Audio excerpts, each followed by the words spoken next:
Hello everyone, welcome back to another build video. It's the Necro Core Vanilla Condition Master of Awesome, which is not the name of it, not official. So, do me a favor. Alert bell, bottom right hand corner. Little cheeky thumbs up if you enjoy the video, thumbs down if you didn't, okay? It's alright, be honest. Don't just do it because you don't like me. That's sad and upsetting for you, not me. Couldn't give a crap either way. Also, Patreon, if you want to support me via Patreon as well. I do this as well as I stream mainly on Twitch as my main income and everything else while I go through school. So if you do want to support the channel in any kind of way, muchly appreciated. Even if you just stick a thumbs up on this video and click subscribe, that helps as well. Otherwise, let's go through the build.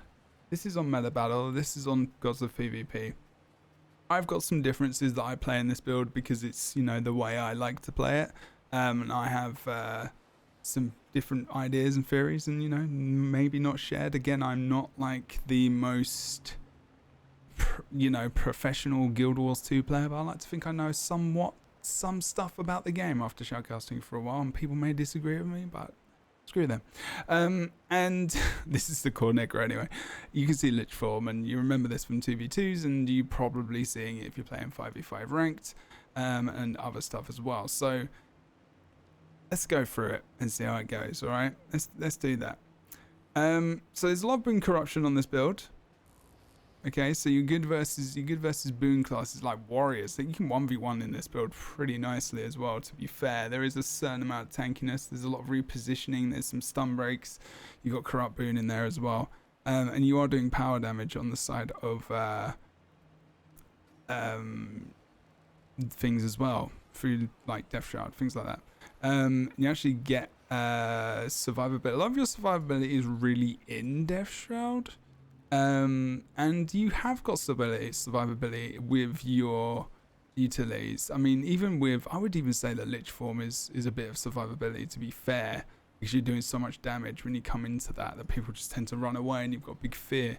But also things like, stun break, things like spectral armor, depending on what you want to use. So spectral armor is a bit of you can really either use this, I would say, or summon flesh worm. A lot of people use Spectral Ring. You've got choices, but I would still pick Spectral Walk definite, Corrupt Boon definite, Lich Form definite, Spectral Armor. I pick Spectral Armor just depending on what I'm versus. I was versus a pretty melee heavy comp recently, and I kind of just wanted to stay in their faces a bit more, so I just kind of took that. Does also break stun. It's just a bit of a long cooldown. Ring is really good for denying positions. It's also less cooldown, but only gives you protection, but so is this obviously, but the fear is good. It's still pretty strong, good on a cap, and it's it denies a lot of people a lot of area access to you, especially, as well as denying things like rezzing and stuff like that. And in a world of less stability, that is a pretty damn good thing.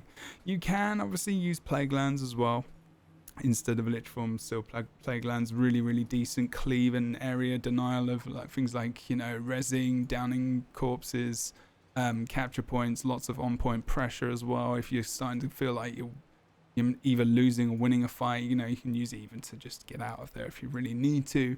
There's some nice conditions that come out from that, but majority of people are using Lich Form.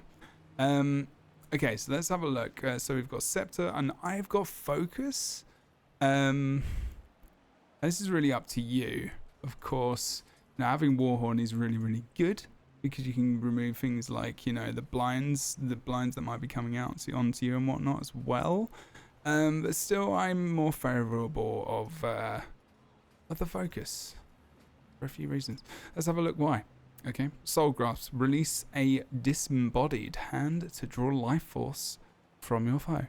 It actually gives 8 stacks of vulnerability as well, which is something that people forget often to maybe mention. I don't know. Oops. It's rude. Went through the target. Sorry, you can see. And it's got charges as well, so you can stack up a fair amount of vulnerability, to be fair, which is always nice. So there's that. And Life Force is really, really good, obviously, for keeping your Death Shroud up and trying to get it back really quickly if you possibly can. Spinal Shivers, so chill your target and remove up to 3 boons, dealing extra damage based on the number of boons removed. So, you know, that is a lot. So with this, like, it's even more corruption, you know, removing those boons, just getting rid of them. It's not corrupting, it's removing them, sorry. So, and doing damage for that as well, and chilling as well. So recharge rate is down minus 66%. Really, really nice. And movement speed. So it is a lot of utility really here. So, you know, you've got your Life Force, and additional, you know, and the vulnerability. And then you've got the 2 charge count of that. So you know who you can put this on your target. Especially if they run out of dodge. And then you've got a couple of seconds and you put on another, you know, 8, which is pretty heavy. That's pretty nice. Warhorn is going to give you an interrupt, which is nice. You know, really, really good. And it's going to give you the... I'm trying to just get up here so I can actually show you the skills. Good lord. Let me have combat, dude. Let me have combat.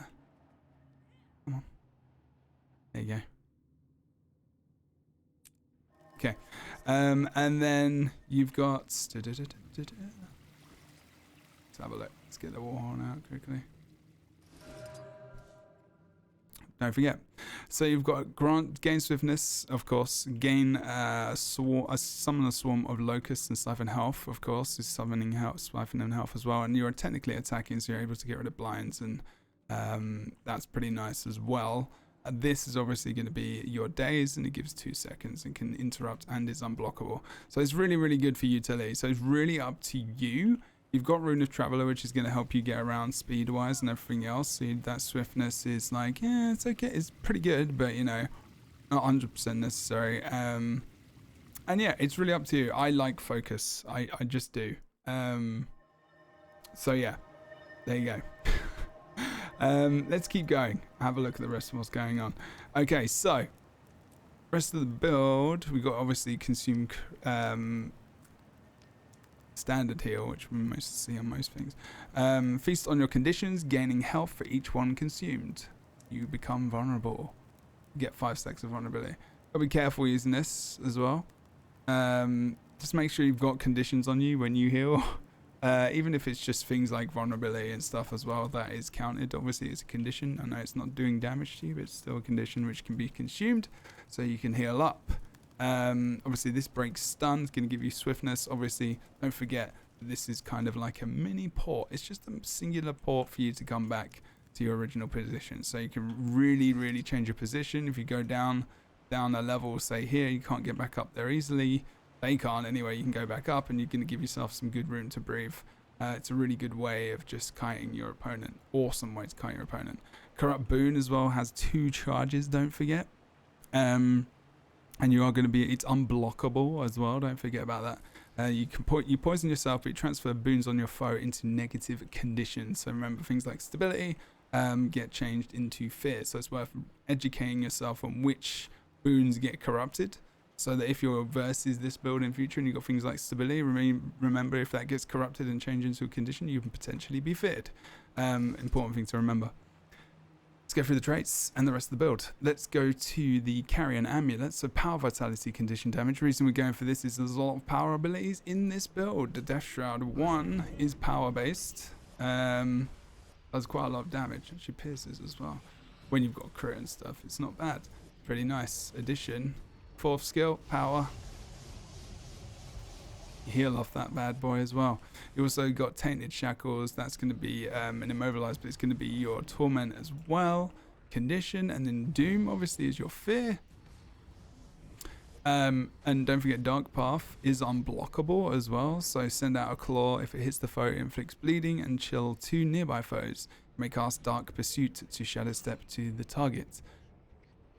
And I feel like it does stun break as well, and I don't think, I mean, it moves you, you know. So if anything, it's gonna help you in repositioning. I don't know if that's a bug or not, but it does. It doesn't say that it's a stun break there, but it has broken me out of things before, and I'm not sure if that's a bug. It could be. Shh, I don't know.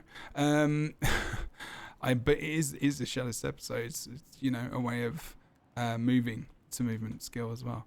You don't always have to use it. It's always an option, especially if you've got AoE around you and you send that out to an enemy who's maybe not someone you're attacking, but you're getting cleaved. You can use that second shroud ability to just reposition you. So say like, I mean, versus this guy here, and I just kind of pop that on, just pop that over there, and I'm still hitting this guy. I want to port, I port over here, I reposition myself, and that's pretty nice. It's really kind of fun little ability that I actually enjoy playing around with. Okay, let's carry on the rest of the build. Rune of Traveler, so all stats increased, and then 25% movement speed and plus 5% condition duration. Really nice. Obviously, we're doing a lot of condition damage. Staff, of course, is a good thing to have. Staff is lovely. Don't we just love that staff? Intelligence Sigil, so your next 3 attacks after swapping to this weapon while in combat have a 100% crit chance. Also, you've got energy on both. And then on your scepter, you have a Sigil of Revocation. So on hit, remove a boon, which is really good. Again, you know, if you're corrupting and removing boons, you're permanently doing it, even from your kind of auto attacks, I'm going to say. But yeah, that's pretty good. I enjoy this. I'm enjoying this a lot. What else? We've got different variations as well that you can play on this build, actually.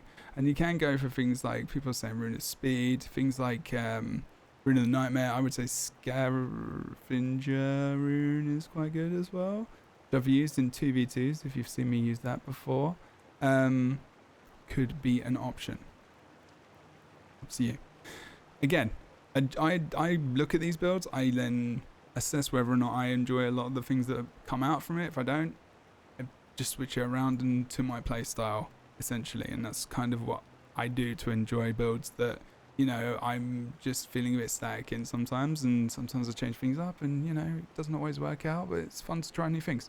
Try to understand the things, the abilities you're using, because if you don't remember, like maybe 4 or 5 years ago, and I played a Necro build, and I played it on, and put it on YouTube, I got slated for it, because I didn't know what the hell I was doing, even though I pretty much said that in the title, but that doesn't matter, people don't read.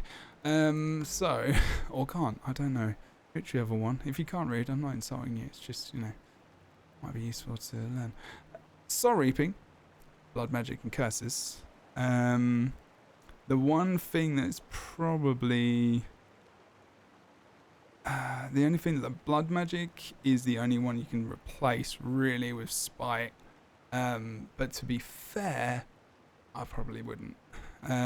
If you want to be super offensive. This gives you more like pressure and there's less sustain and stuff.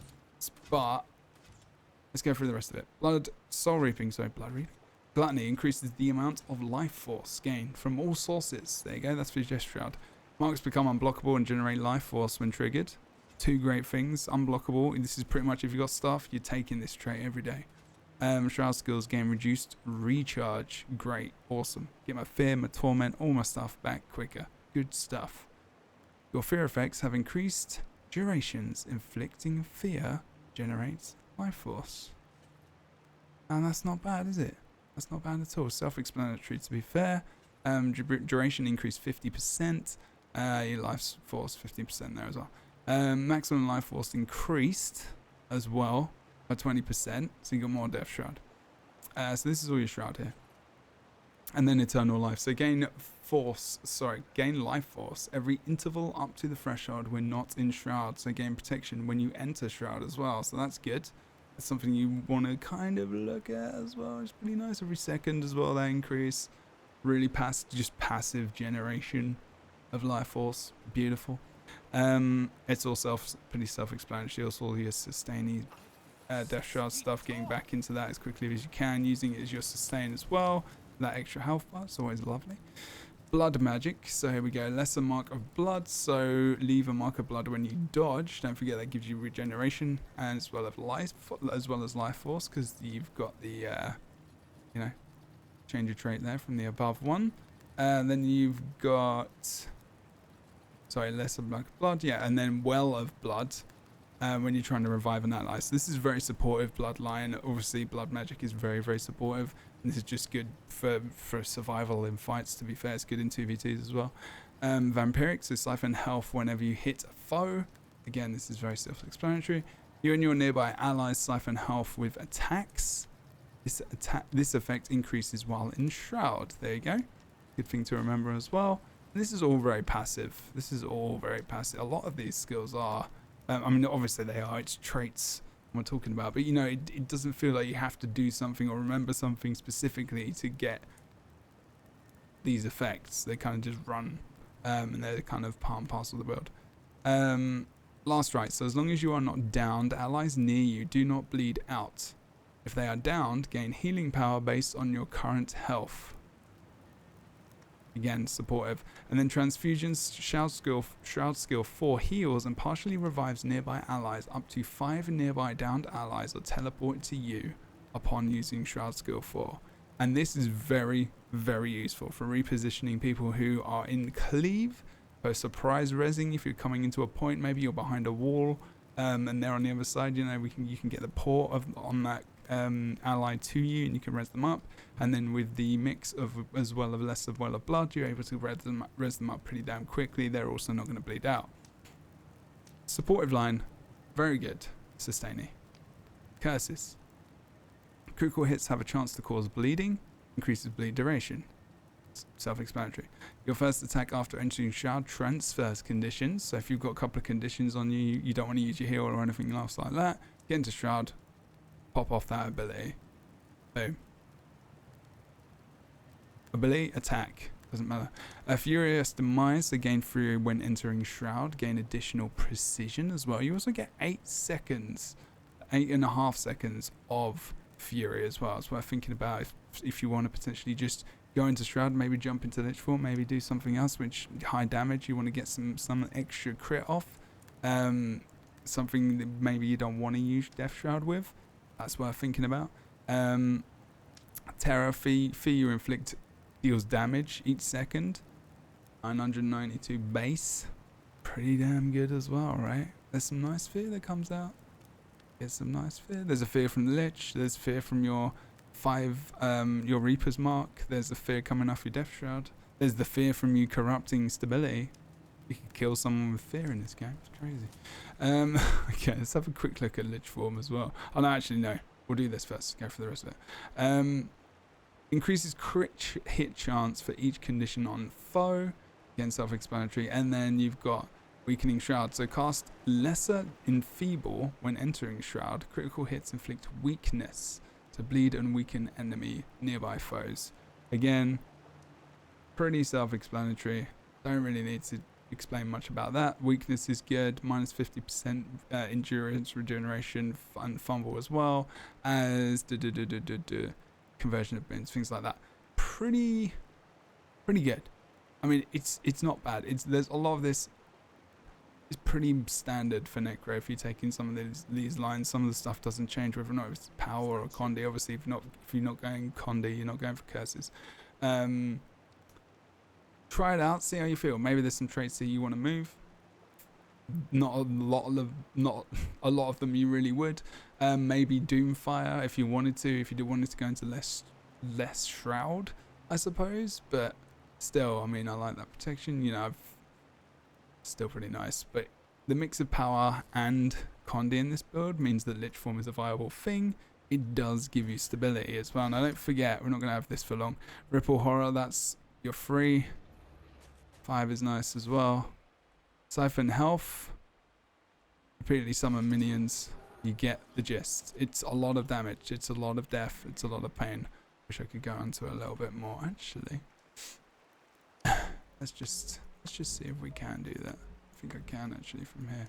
Can't remember how to get to Death Shroud skills, but it's fine. Oh, there you go. No. Oh, boo.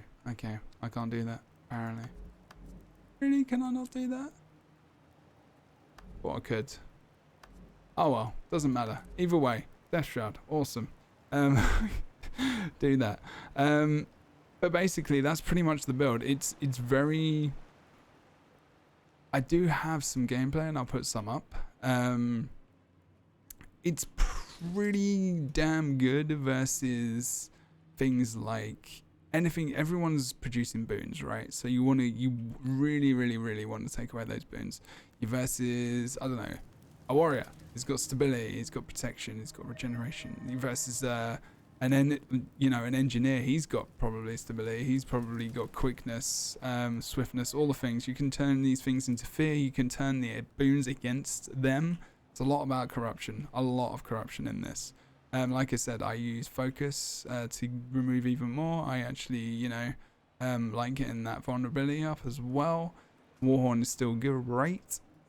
You've got an interrupt, you've got an ability which pops off damage pretty much permanently, like while it's up, and you can get rid of those blinds if they're occurring on you. You've got your nice interrupt, your daze, of course, on your 4th skill as well.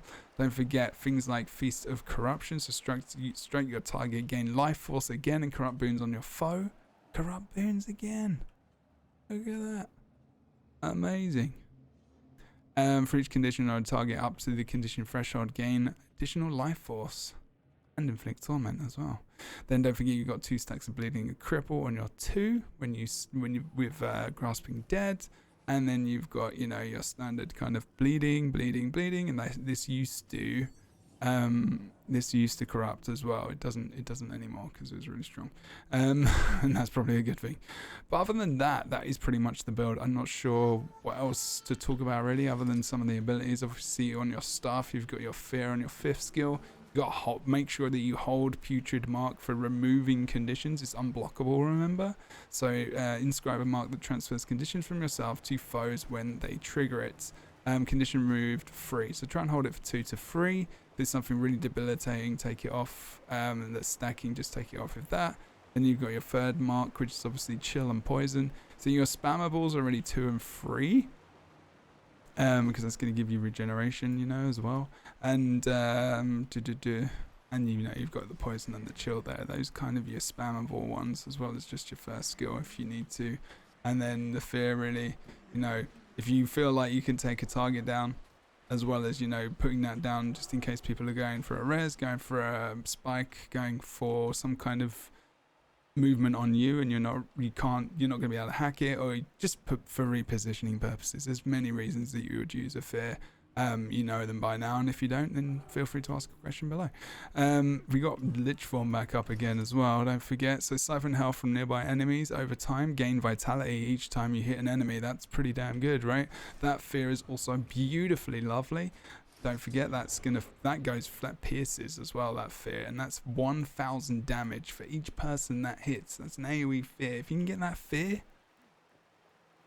you're winning, because you're already doing 1,000 damage to him as it occurs, and then you're able to actually pull out just the basic attack damage of Lich Form, which is your main source of damage, other than your conditions, other than Death Shot. You've actually got a lot of sources of damage in this build.